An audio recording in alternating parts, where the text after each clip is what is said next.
नमस्कार, मैं रवीश कुमार। आप देख रहे हैं देश की बात 6 से 7। हाथ खाली हैं तेरे शहर से जाते जाते, जान होती तो मेरी जान लुटाते जाते।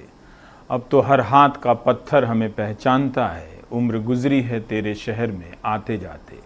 इंदौर के राहत इंदौरी हमारे बीच अब नहीं रहे। अपनी शायरी से इस शहर को एक पहचान दी और अपनी शोहरत के हर मुकाम में कभी इंदौर को खुद से अलग नहीं किया।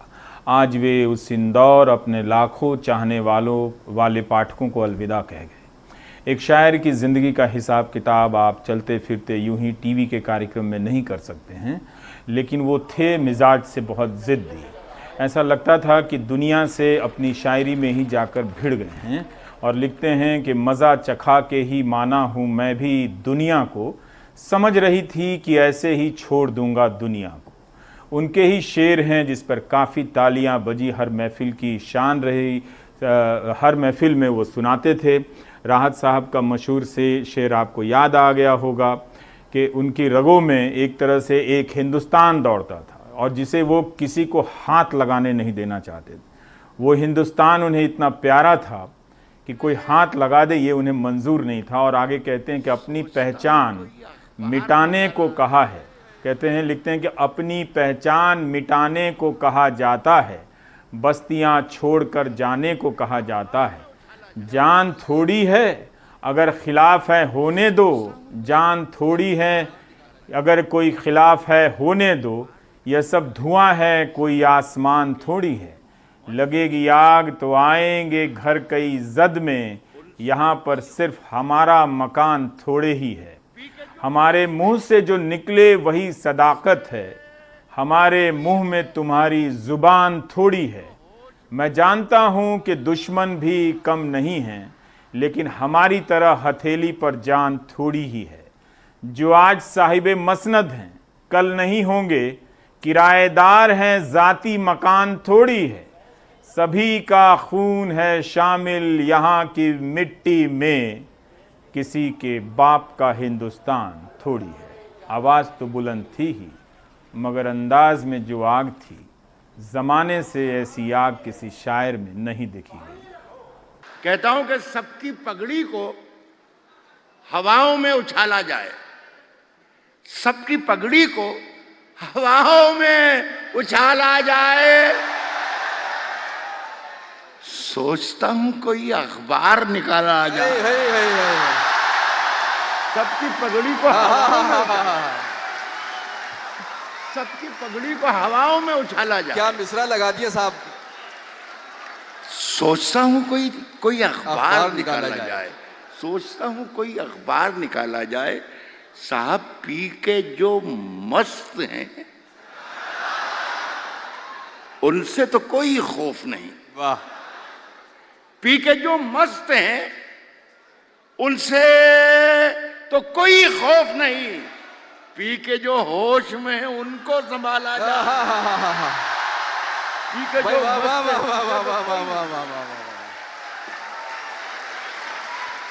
पी के जो होश में है उनसे तो कोई खौफ नहीं।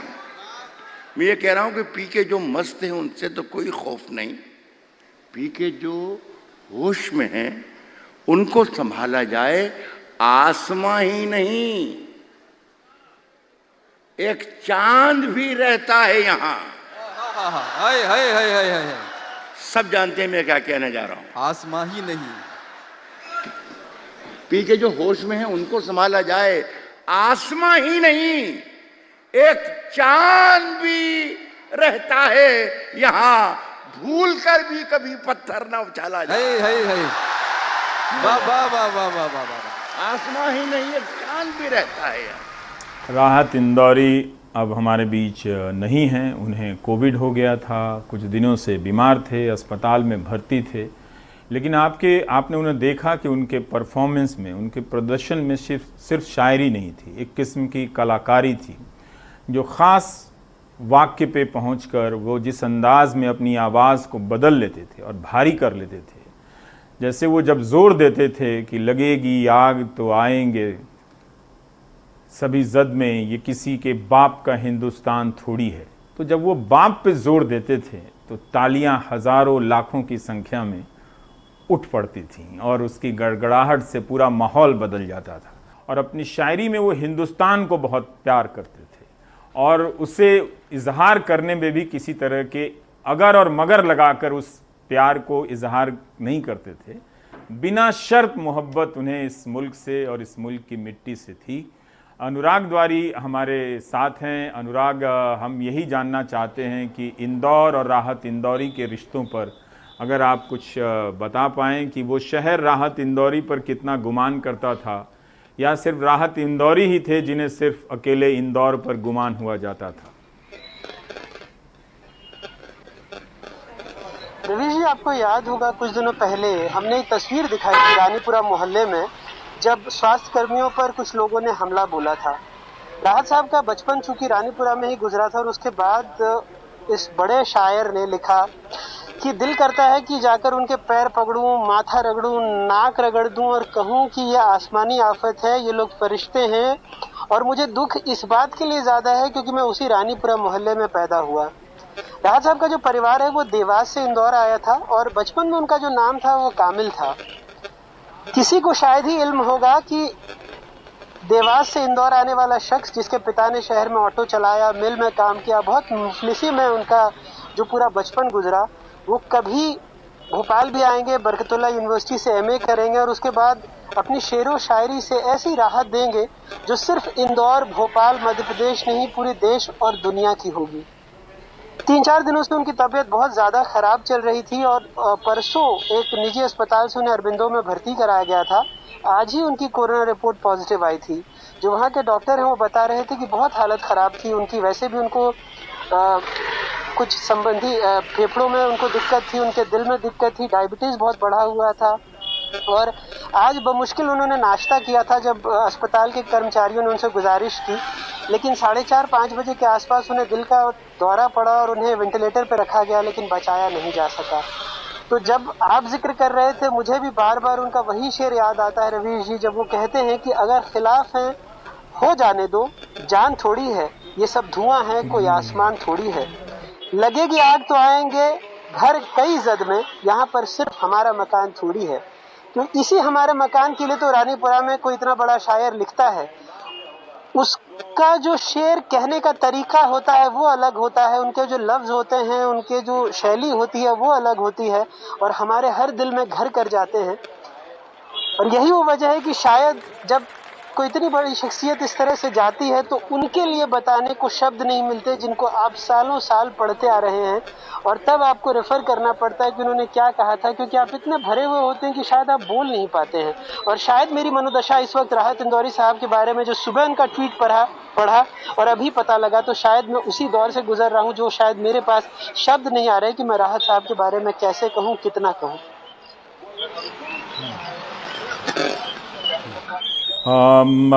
अनुराग, मैं एक शेर, चूँकि उनके शेर ऐसी कोई महफिल नहीं है, पूरे दुनिया भर में जो मुशायरे होते हैं, राहत इंदौरी उसके स्टार शायर रहे हैं। और वो तो शेर है ही कि सभी का खून है शामिल यहाँ की मिट्टी में, किसी के बाप का हिंदुस्तान थोड़ी है। एक और शेर है कि आए वतन एक रोज़ तेरी खाक में, खो जाएंगे सो जाएंगे, मर के भी रिश्ता नहीं टूटेगा हिंदुस्तान से ईमान से। तो बड़ा प्यार था अपने इस मुल्क से, इसकी मिट्टी से, इसकी खुशबू से। उर्दू के प्रोफेसर थे। और एक और शेर है जो मैं मोबाइल से पढ़ रहा हूँ कि दो गज़ सही मगर ये मेरी मिल्कियत तो है, ऐ मौत तूने मुझको ज़मींदार कर दिया। तो इस तरह के ठसक वाले शायर थे और उनकी शायरी में किसी तरह का डर नहीं था, भय नहीं था और खुलकर बोला करते थे। जब NTCAA आंदोलन चल रहा था तो उस वक्त भी इंदौर में आते हैं, यूट्यूब पर है ये वीडियो, आप सुनिएगा। वो कह रहे हैं कि जहाँ जमहूरियत नहीं है वहाँ मैं जश्न जमहूरियत मनाने आया हूँ। और वो एक स्टाइल है बोलने का, जो आवाज़ की इतने मॉड्यूलेशन है इस शायर के पास, जितनी इसकी शायरी में वैरायटी है और जितना इनमें मॉड्यूलेशन है, वो बहुत कमाल का मॉड्यूलेशन है। हमारे साथ मुनव्वर राना अगर जुड़ जाते हैं तो मैं उनसे बात करता हूँ।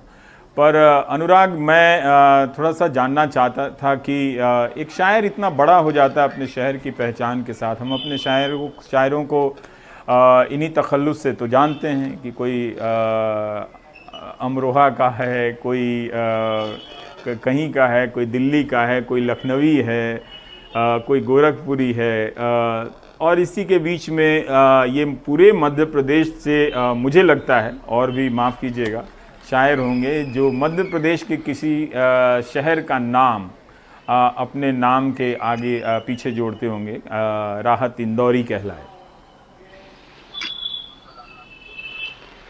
भोपाली नाम से बहुत शायर हुए होंगे वैसे। हाँ, मैं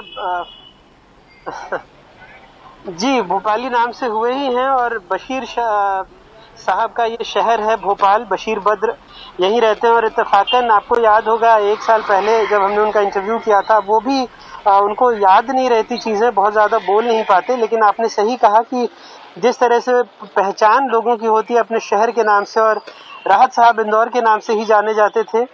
ये शायद अब उस शहर के लिए भी क्या बताने वाली बात होगी, उस शहर से वो कितना प्रेम करते होंगे कि जब किसी एक मोहल्ले में जहाँ उनका बचपन गुजरा और वहाँ के साथ अगर बेअदबी हुई तो राहत साहब खुलकर सामने आए और उन्होंने बोला कि इस तरह के वाक़ये नहीं होने चाहिए। उनके कई शेर हैं जैसे आप कह रहे हैं, और बार बार अपने जहन में भी वो आपसे बात भी कर रहा हूँ और वो बार बार उनकी शैली से दिमाग में गूंज रहे हैं। जब वो कहते थे कि जो आज साहिबे मसनद हैं कल नहीं होंगे, और जब वो इस पे जोर देते थे बार बार कि जो आज साहिबे मसनद हैं कल नहीं होंगे, किसी का जाती मकान थोड़ी है। तो जो रुक कर राहत साहब बोलते थे, कहते हैं कि शायर चला जाता है, गायक चला जाता है, अभिनेता चला जाता है, लेकिन उसकी बातें याद रह जाती हैं। तो ऐसे ही राहत इंदौरी साहब कहीं हमारे आसपास ही रहेंगे, जब भी उनको सुनने का दिल करेगा, जब भी उनको पढ़ने का दिल करेगा, बस यही होगा कि और कुछ नया उनके शेर में जुड़ेगा नहीं। ये हम लोगों के साथ बड़ा दुर्भाग्य होगा कि एक ऐसी बीमारी जिसने पूरी दुनिया को प्रभावित कर रखा है, वो ऐसे ऐसे लोगों को लेकर के जा रही है जिससे हम आप सब बहुत दूर रहकर भी, किसी और शहर में रहकर भी जुड़े हुए हैं। और जब ऐसी हालत होती है जिसको बचपन से पढ़ते आ रहे हैं, तो उनके बारे में 2 शब्द या उनके बारे में कुछ उनके बहुत अच्छे शेर जो हम हमेशा लगातार कहते रहते हैं, गुनगुनाते रहे, उसके लिए सहारा लेना पड़ता है। क्योंकि कई बार जबान, दिल, दिमाग बिल्कुल सिंक में नहीं रहता, वो आउट ऑफ सिंक होकर चला जाता है, और तभी ऐसी स्थिति बनती है कि आप किसी से बेइंतहा मोहब्बत करते हैं। जी, जिन लोगों ने ये दुखद खबर है, और ख़ासकर उस दुनिया के लिए जो शायरी और शायर के आसपास मंडराती है, एक बहुत बड़ी दुनिया है जिसका हमें अंदाज़ा तक नहीं है। राहत इंदौरी उस दुनिया के एक परचम थे जो अब हमारे बीच नहीं हैं। उर्दू के प्रोफेसर रहे, पेंटर रहे, और खूब जाने माने गए दुनिया भर में, नौजवानों में लोकप्रिय रहे। और उनका एक और शेर है कि मैं जब मर जाऊं तो मेरी अलग से पहचान लिख देना, मैं जब मर जाऊं तो मेरी अलग से पहचान लिख देना, लहू से मेरी पेशानी पे हिंदुस्तान लिख देना। ऐसा शायर बहुत कम आता है एक ऐसे दौर में जब एक ख़ास समुदाय के लोगों को उसकी पहचान को लेकर बार बार सवाल किया जाता हो। यहाँ वहाँ से अब तो बड़े बड़े एंकर भी सवाल पूछने लगे हैं कि आप दूसरे मुल्कों में होता है तो क्यों नहीं बोलते हैं।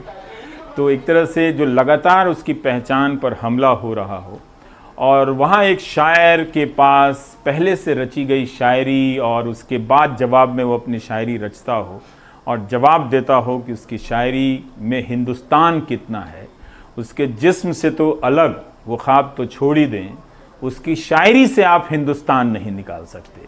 तो राहत इंदौरी थे इंदौर के, लेकिन पूरे हिंदुस्तान को, पूरे मुल्क की तबीयत को जीने वाले एक शायर थे जो हमारे बीच नहीं रहे। हम लेते हैं एक ब्रेक।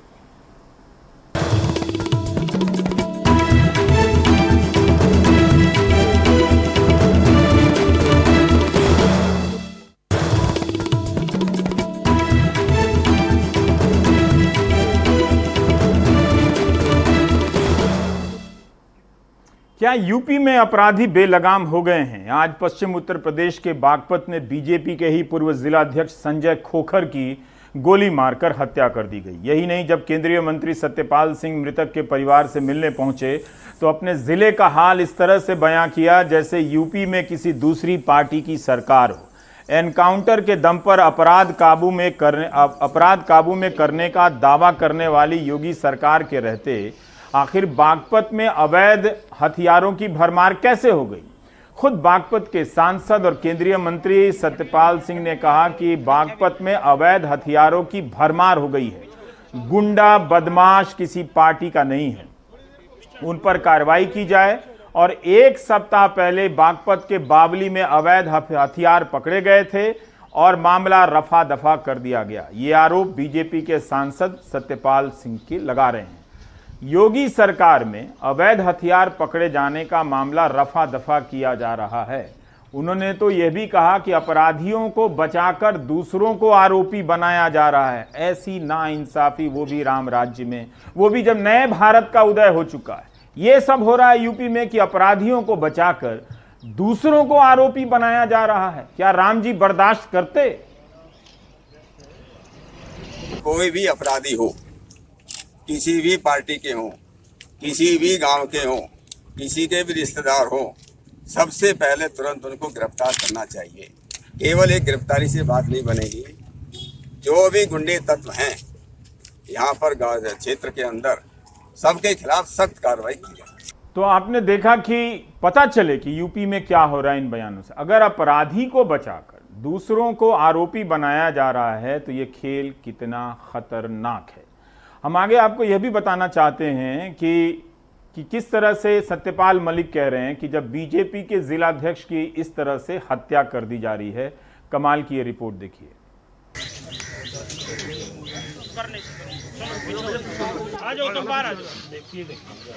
संजय खोखर आज सुबह भी मॉर्निंग वॉक के लिए निकले, लेकिन वापस नहीं आए। अरे कुछ नहीं, क्या होगा करने से। खेतों के बीच उन्हें गोलियों से भून दिया गया।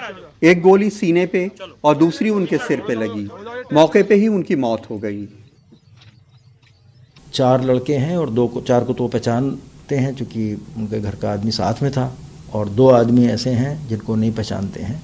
तो इसमें 2 आदमियों को हमने तुरंत कार्रवाई करते हुए डिटेन कर लिया है और बाकी की हम सरगर्मी से तलाश कर रहे हैं और उम्मीद है कि बहुत जल्दी वो भी मिल जाएंगे हमको। संजय खोखर की तस्वीरें बीजेपी के हर बड़े नेता के साथ हैं। वो इलाके के काफी पुराने बीजेपी नेता थे। चौधरी अजीत सिंह के इलाके में उन्हें जाट वोटों को लुभाने के लिए जिलाध्यक्ष भी बनाया गया था। घटना के बाद मौके पर पहुंचे केंद्रीय मंत्री संजीव बालियान ने कहा कि यहाँ कानून व्यवस्था बहुत खराब हो गई है। वाकई चिंता की बात है सरकार के लिए भी और उसके लिए भी। तो बात हुई है पुलिस अधिकारी से, इस बार ऐसी सख्त कार्रवाई हो कि आगे से इन घटनाओं पर रोक लग सके और जो जड़ है, केस के जो जड़ है, जड़ में जाने का प्रयास पुलिस करे, ऊपर से लिपापोती ना हो। मेरा तो यही अधिकारी से कहना था। संजय खोखर के बेटे मनीष खोखर ने इस मामले में 4 लोगों के खिलाफ नामजद FIR लिखाई है। परिवार का कहना है कि उनसे उनका पहले भी झगड़ा हो चुका है। ये स्थानीय पुलिस की नाकामी है। घटना से नाराज इलाके के MP सत्यपाल सिंह कहते हैं कि यहाँ घर घर अवैध हथियार बन रहे हैं, अवैध शराब बन रही है और कार्रवाई नहीं होती। ये स्थानीय पुलिस की नाकामी है। देखिए, अगर आप लोगों को ध्यान होगा, आप लोगों ने लिखा भी था, मैंने पहले पिछले लगभग 2 वर्षों से मैं कह रहा हूँ कि क्षेत्र में अवैध हथियार की भरमार है। शायद ही कोई गांव होगा जहां 20-30 घरों में अवैध हथियार न हो। लोग तो ज्यादा बोलते हैं। यूपी में इधर बड़ी आपराधिक घटनाओं की बाढ़ सी आ गई है। 23 जून को कानपुर में 27 साल के संजीत को अगवा कर मार डाला गया। 2 जुलाई को कानपुर में विकास दुबे ने 8 पुलिस वालों को मार डाला। 7 जुलाई को बागपत में RLD नेता देशपाल खोखर को मार डाला गया। 16 जुलाई को कानपुर में 24 साल के ब्रजेश को अगवा कर मार डाला गया। 26 जुलाई को गोरखपुर में 14 साल के बलिराम को अगवा कर मार डाला गया। 9 अगस्त को प्रयागराज में वकील अभिषेक शुक्ला पे जानलेवा हमला हुआ और 11 अगस्त को बागपत में पूर्व जिलाध्यक्ष संजय खोखर की हत्या कर दी गई। केंद्रीय मंत्री संजय बालियान कहते हैं कि वो बागपत के लॉ एंड ऑर्डर का मसला मुख्यमंत्री से भी उठाएंगे। अगर सब विधायक चाहेंगे तो निश्चित रूप से करेंगे। हमारे विधायक भी समर्थ हैं कि तीनों विधायक भी ऐसा नहीं कि मजबूत लोग हैं कि इसमें इन घटनाओं पर नहीं मिल सकते मुख्यमंत्री से मिलना काम भी विधायकों का। लेकिन अगर ऐसी बात आएगी तो मुझे मिलने में मुख्यमंत्री से कोई गुरेज नहीं है। जो वस्तु स्थिति वो मैं उनसे अवगत जरूर कराऊंगा, बात जरूर करूंगा मुख्यमंत्री से संबंध में।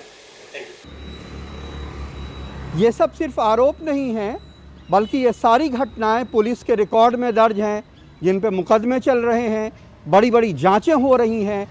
और ये सब आरोप सिर्फ विपक्ष नहीं लगा रहा है, बीजेपी के बड़े बड़े नेता लगा रहे हैं। इसके पहले बलिया, हरदोई और बरेली के भी बीजेपी विधायक कानून व्यवस्था को लेकर के इससे भी ज़्यादा संगीन आरोप लगा चुके हैं। बागपत में सनुज शर्मा और लखनऊ में कैमरामैन राजेश गुप्ता के साथ कमाल खान, एनडीटीवी इंडिया। वैसे हापुड़ में 6 साल की बच्ची से बलात्कार के मामले में किसी की गिरफ्तारी नहीं हुई है। 6 दिन हो गए हैं, पुलिस स्केच बना रही है, बदमाशों पर इनाम की घोषणा कर रही है कि 50,000 का इनाम रखा गया है। 6 अगस्त को बलात्कार के बाद उस बच्ची को अपराधियों ने मरा समझकर जंगल में फेंक दिया। बच्ची अस्पताल में अपनी ज़िंदगी के लिए लड़ रही है। अपराधियों की तलाश में पुलिस जंगलों में भी तफ्तीश कर रही है और उसके वीडियो बनवा रही है। और पुलिस के साथ साथ गांव वाले भी दौड़ रहे हैं और लाइव वीडियो रिकॉर्डिंग में आप देख रहे हैं कि पुलिस काम कर रही है, ड्रोन कैमरे की मदद ले रही है, डॉग स्क्वाड की मदद ले रही है। हापुड़ और अमरोहा जनपद में तलाशी चल रही है। ये हाल है एक 6 साल की बच्ची के साथ बलात्कार का मामला हुआ। ये कोई और मामला होता तो फांसी की सज़ा मांग करते हुए बीजेपी के ही लोग सड़कों पर आंदोलन कर रहे होते, लेकिन कांग्रेस के लोग इस बार आंदोलन प्रदर्शन कर रहे हैं। पास में ही है बुलंदशहर। यहाँ पर अमेरिका में पढ़ने वाली एक छात्रा सुदीक्षा भाटी की मौत हो गई।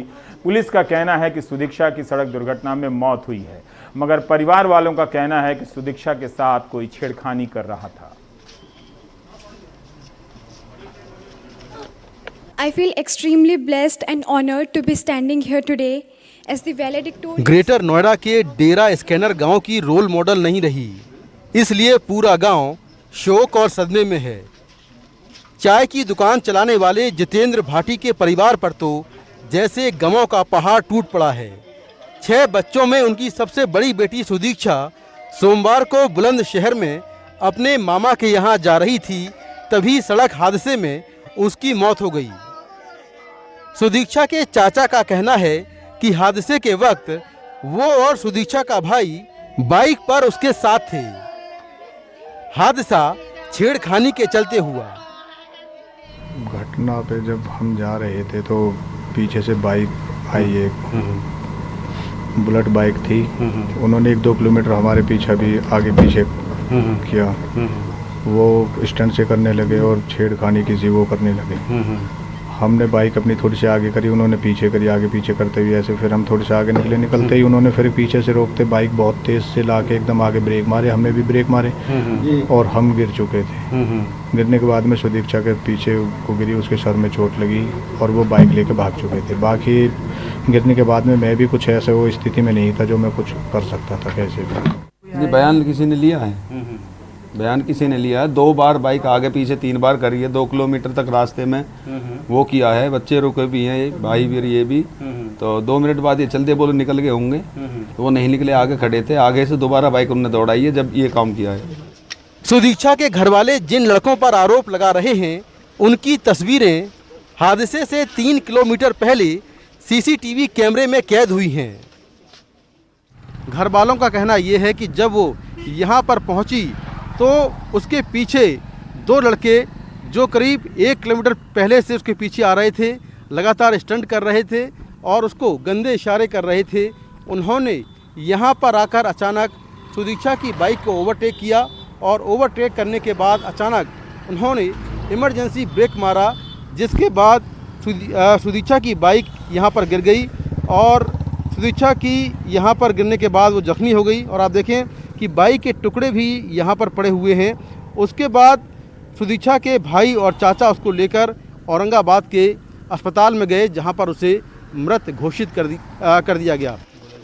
हालांकि पुलिस का शुरुआती जांच के बाद दावा है कि हादसे के वक्त बाइक सुदीक्षा का नाबालिग भाई चला रहा था। सुदीक्षा के चाचा मौके पर नहीं थे और ये मामला छेड़खानी का नहीं लगता। देखिए, छेड़छाड़ की बात जहाँ पर तक आप लोग पूछ रहे हैं तो उसके बारे में इंक्वायरी की जा रही है। अभी तक ऐसा कोई साक्ष्य नहीं मिला है। जैसे इंक्वायरी होगी, जैसा आगे सर बताया जा रहा है नाबालिग बाइक चला रहा था इसका भाई जी, तो नाबालिग बाइक चला रहा था इसका भाई। इनके मामा जी द्वारा तो यही बताया जा रहा है कि उनके भाई थे साथ में, जो कि नाबालिग थे और हेलमेट पहने हुए नहीं थे। इसमें जो भ्रांति फैलाई जा रही है वो यह है कि चाचा थे साथ में, चाचा बाइक चला रहे थे, वो बात गलत है। पुलिस ने सुदीक्षा के घर वालों के बयान लेकर अब केस दर्ज कर लिया है और आरोपियों की तलाश जारी है। बुलंदशहर से कैमरामैन सुशील लाठी के साथ मैं मुकेश सिंह, एनडीटीवी इंडिया। और यूपी से एक और खबर है। कानपुर में भाजपा नेता संजय दुबे का एक वीडियो वायरल हुआ है और इस वीडियो में संजय दुबे अपने बड़े भाई राजीव दुबे की मौत के बाद पूरे सिस्टम पर सवाल उठा रहे हैं। कह रहे हैं दिल्ली से सीखो, महाराष्ट्र से सीखो। उनके भाई राजीव दुबे की कोविड अस्पताल में उन्हें भर्ती किया गया था। राजीव दुबे को वेंटिलेटर न मिल पाने के कारण उनके भाई की मौत हो गई, ऐसा संजय दुबे कहते हैं। महाराष्ट्र में गया, यहाँ वो वीडियो हमारा है, दुख का नहीं है। वो मेरा भाई चला गया, उसका गम का है दो है। किसी का अगर आप समझिए 50 साल का भाई चला जाएगा, घर में वही देखते थे, वही कमाते थे। हम लोग तो प्राइवेट काम करते हैं, हम तो पार्टी की सेवा में लगे रहते हैं। मैंने किसको नहीं फ़ोन किया, क्या मालूम नहीं है मैंने किसके लिए नहीं किया? ऐसे कौन नेता नहीं है जिनको बुला बुला के मैंने सम्मान नहीं दिया, इज्जत नहीं दी? मैंने चुनाव में रात दिन लगाया। आज की तारीख में किसी ने हमको फ़ोन किया हो, कोई भी सभासद आके हमसे बोला हो कि क्या आओ संजय भाई, क्या इससे बढ़िया तो हमारे और लोग हैं जिन्होंने आके हमसे हालचाल तो लिए।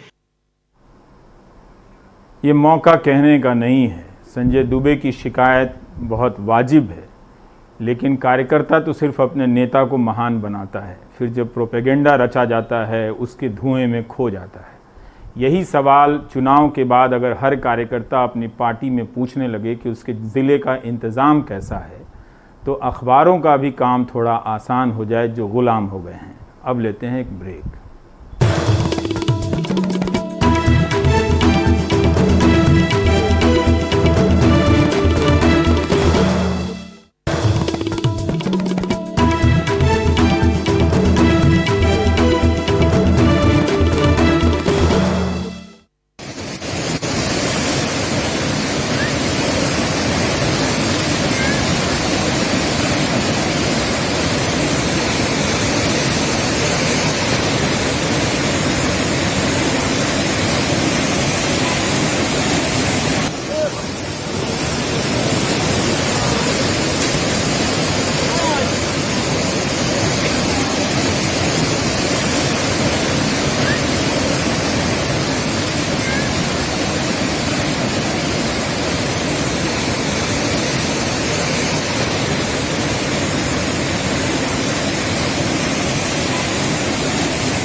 और उत्तराखंड के कॉर्बेट सिटी रामनगर में की एक ये वीडियो है। एक नदी बहती है, कोसी नदी नाम है, और इस नदी में एक बेरोजगारी से तंग आकर युवक रवि कश्यप ने छलांग लगा दी, मगर 12 साल के सनी ने रवि को बचा लिया।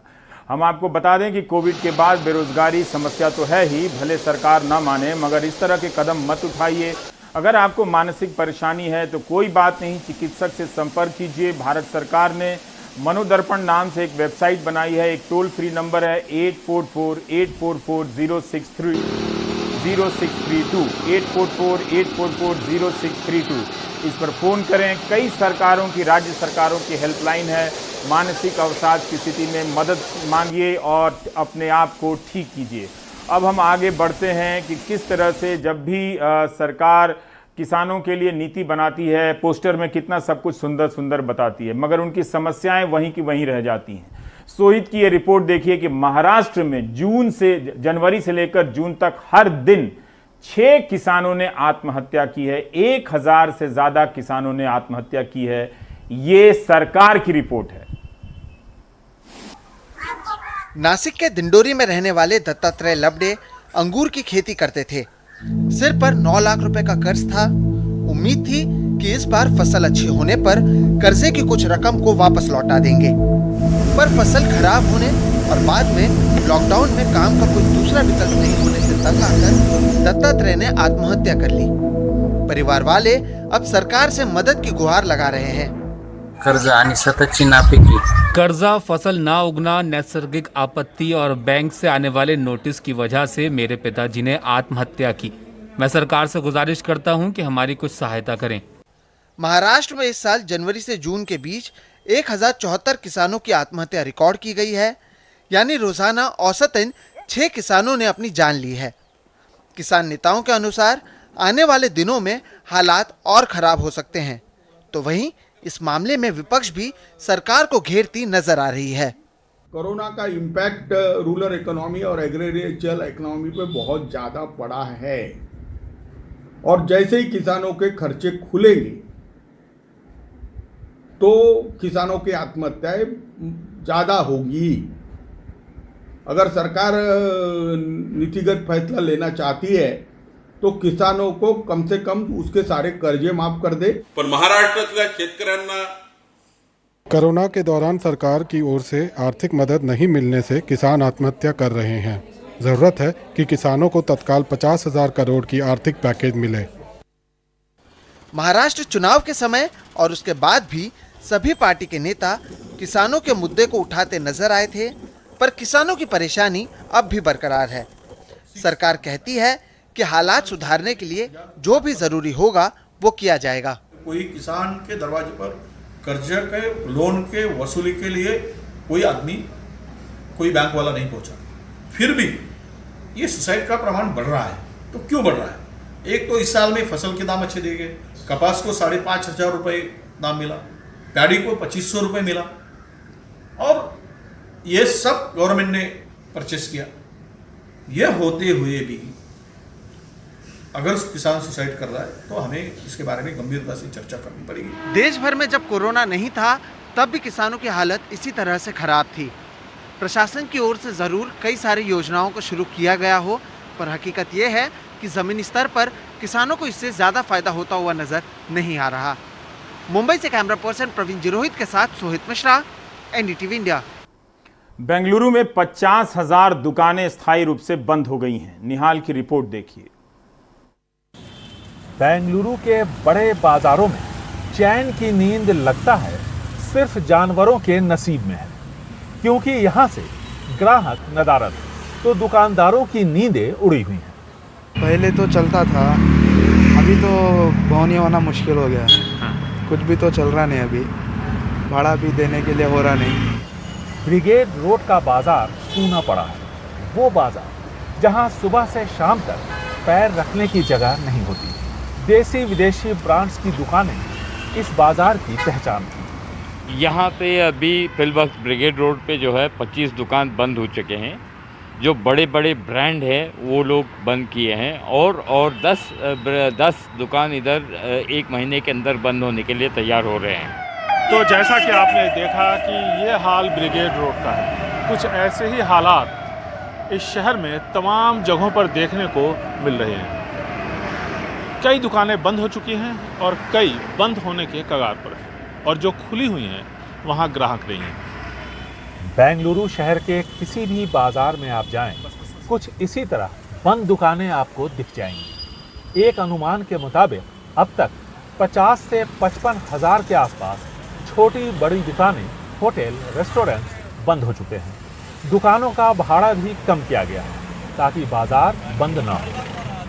बिजनेस कम है तो अफोर्डेबिलिटी, सस्टेनेबिलिटी मुश्किलात में पड़ जाती है। इसके लिए रेंट कम करना आज की तारीख में ठीक ही रहता है। And we have reduced the rents. I have been a landlord to a couple of buildings and I have reduced the rents by 30 to 40% and even 50% in some cases. Bengaluru शहर से काफ़ी लोग अपने प्रदेश या गांव वापस चले गए हैं, क्योंकि IT सेक्टर जहां वर्क फ्रॉम होम को तरजीह दे रहा है, वहीं स्कूल में भी ऑनलाइन और ऑफलाइन क्लासेस चल रहे हैं। ऐसे में बाजार से खरीदार गायब हैं और ई-कॉमर्स ने बची खुची कसर पूरी कर दी है। बेंगलुरु से कैमरामैन गोविंद मूर्ति के साथ निहाल किदवई, एनडीटीवी इंडिया।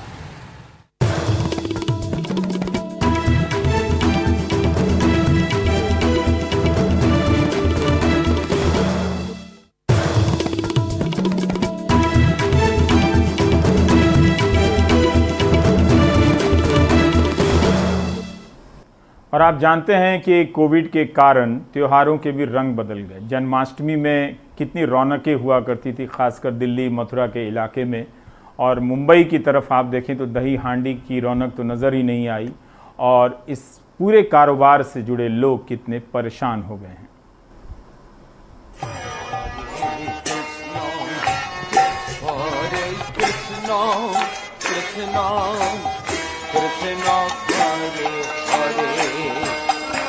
कोरोना काल में अब भगवान के दर्शन भी ऑनलाइन हो रहे हैं। मंदिरों में बड़े आयोजन नहीं हो रहे हैं, इसलिए इस्कॉन मंदिर ने भी भक्तों के लिए वर्चुअल उत्सव मनाने का निर्णय लिया है। इस्कॉन पंजाबी बाग दिल्ली में जन्माष्टमी को मुख्यतः डिजिटल रूप से मनाया जा रहा है। घर बैठे भक्त लोग भगवान के दर्शन कर सकते हैं, अभिषेक में भाग ले सकते हैं, ज़्यादा से ज़्यादा भगवान के अभिषेक कर सकते हैं।